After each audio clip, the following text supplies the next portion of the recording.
Well, what are Roger's picks for the worst movies of the year so far, you're probably wondering? Well, let's go to his office to find out. The fifth title on my worst movies list is Film Socialism by Jean-Luc Godard, who is an important director and has made many great films, but seems to have gone off the deep end here. This is Rick Kogan speaking for Roger Ebert. This film is an affront. It is incoherent, maddening, deliberately opaque, and heedless of the ways in which people watch movies. We get snatches of material from a bewildering variety of sources, subtitled in what he calls Navajo English. Oui, Kalissa. Oui. Miao, c'est comme ça que les anciens Égyptiens appelaient leurs chats. The only way to make sense of it is to do all the heavy lifting yourself. And even then, how can you be confident that your reading of the film is what Godard had in mind? My fourth worst movie of the year so far is Thor, a 3D comic book movie that begins with a basic problem. Thor, based on ancient Norse legends about the gods, is not very interesting, and his magic hammer has limited appeal.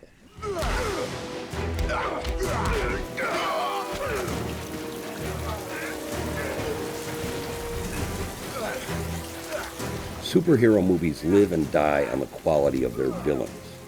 Thor has a shabby crew of frost giants who spend most of their time being frosty in their sub-zero world, speaking portentous dialogue, and occasionally freezing their enemies. Compared to a Batman villain, they have a severe personality deficiency. The third film on my list is the unhappy Jim Carrey comedy Mr. Popper's Penguins, a stupefying, dumb family film proving penguins have limited charisma. Oh, where do you think you're going?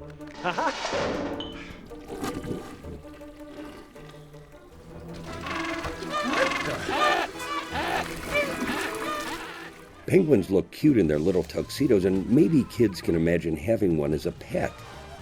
One problem with the movie is that they get old real fast. The second worst film on my list is Pirates of the Caribbean on Stranger Tides, which extended this Johnny Depp franchise far beyond its lifespan. After a lively opening sequence, it descends into action sequences which seem to exist outside time and space.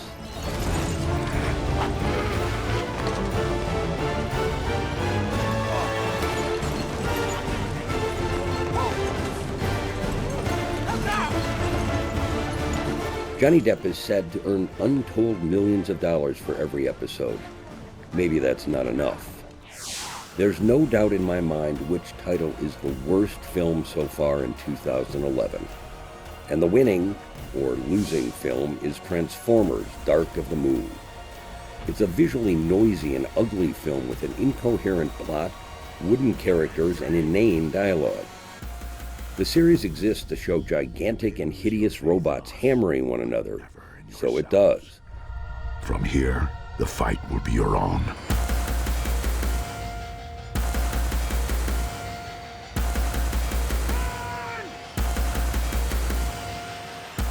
The human characters are so out of scale with the robots that they hardly seem to be working in the same movie.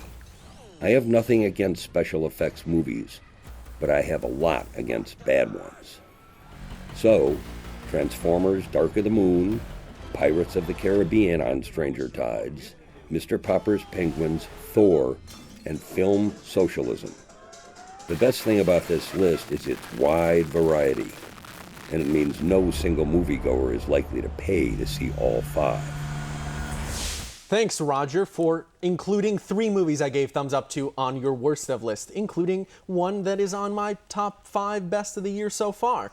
But I guess everyone is entitled to being wrong, and today it's Roger's turn. Wow, daring. Ha ha, Roger's on my side on film socialism. But he had to go and trash the Penguins. I did not hate Thor. Mr. Popper's Penguins. And we both liked Thor. We both liked Thor. Yeah, poor little penguins. Okay.